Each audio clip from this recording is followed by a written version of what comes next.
देखिए, तो हम लोग क्या देख रहे हैं आज? क्लास 8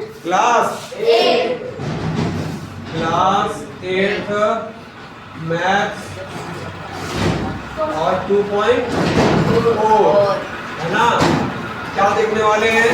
बार बार घटाने की विधि से वर्गमूल ज्ञात कीजिए। हम लोग क्या पढ़ेंगे? बार बार घटाने की विधि से वर्गमूल ज्ञात करना। बार बार घटा करके हम लोग वर्गमूल निकालेंगे। तो ये कैसे निकालते हैं? बार बार घटा करके, बार बार घटाने की विधि से वर्गमूल कैसे निकालते हैं? इसमें हमें हमेशा विषम संख्या को लेना है और घटाना है। लगातार विषम संख्याओं को घटाते जाना है। जैसे मान के चलिए हमारे पास एक क्वेश्चन है, जो कि है 36। क्या है? 36। अब हमें 36 का वर्गमूल ज्ञात करना है। कैसे ज्ञात करेंगे? तो शुरू करते हैं। देखिए, सॉल्यूशन 36 लिखे और हम क्या बोले? क्या घटाना है? विषम संख्याओं को, लगातार विषम संख्या, प्रथम यानी शुरू से लेकर आगे तक, जहां तक जाएंगे, है ना। तो 36 में सबसे पहले कितना घटाएंगे? 1। कितना बचा? 35।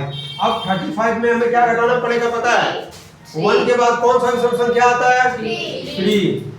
कितना बचेगा? 32। अब 32 में कितना घटाएंगे हम लोग? 5, क्योंकि 3 के बाद जो विषम संख्या आती है वो क्या है? 5 है। 5 घटाइए, कितना बच जाएगा? 27। अब 27 में कितना घटाएंगे? 7। कितना बचेगा? 20। यानी लगातार विषम संख्याओं को घटाना है, लगातार।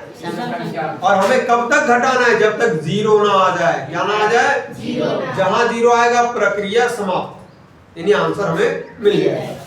तो अब आ गया 20 में कितना घटाएंगे? 9। कितना बचा? 11। और अब 11 में कितना घटेगा?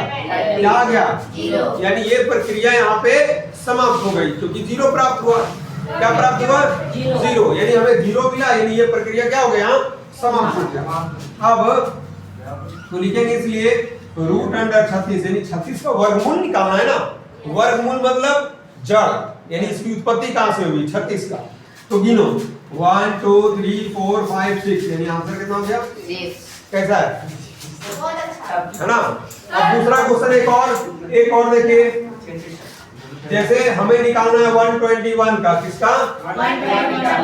हम लोग को पता है, याद किए हम लोग ना। ये 11 का है ना। तो 11 का है, किसका है? 11 का। लेकिन इसको हमको निकालना कैसे है? बार बार घटाने की विधि से निकालना है। शुरू करें इसको भी। चलिए देखिए, तो 121 माइनस सबसे पहले कितना? 1। कितना बच जाएगा बाबू? 120। फिर 120 में कितना माइनस करेंगे? कितना बचेगा? 117। 117 में कितना माइनस करेंगे? 5। तो हमें क्या बचेगा? 112, है ना। और ये प्रक्रिया हम लोग को हमेशा कब तक चलाना है? जब तक क्या ना आ जाए? 0, शून्य ना आ जाए तब तक, है ना। तो 112 में हमें कितना घटेगा? 7। तो कितना बचेगा हमारे पास? 105, है ना। और 105 में कितना घटाएंगे? 9। तो हमारे पास कितना बचेगा? 96। और 96 में कितना घटाएंगे बाबू? 11। तो 6 में 1 गया 5 और 9 में 1 गया 8। अब 85 में कितना घटाएंगे? 30। यानी हमेशा विषम संख्याओं को ही घटाना है, ठीक है, लगातार। तो कितना बचेगा? 5 में 3 गया तो 5 में 3 गया तो 2 और 8 में 1 गया तो 7। अब 72 में कितना घटेगा? 15। तो 12 में 5 गया 7 और 1 45, यानी 6 में गया तो 5, 57। 57 में फिर कितना घटाना होगा? 40। कितना आ जाएगा? 40।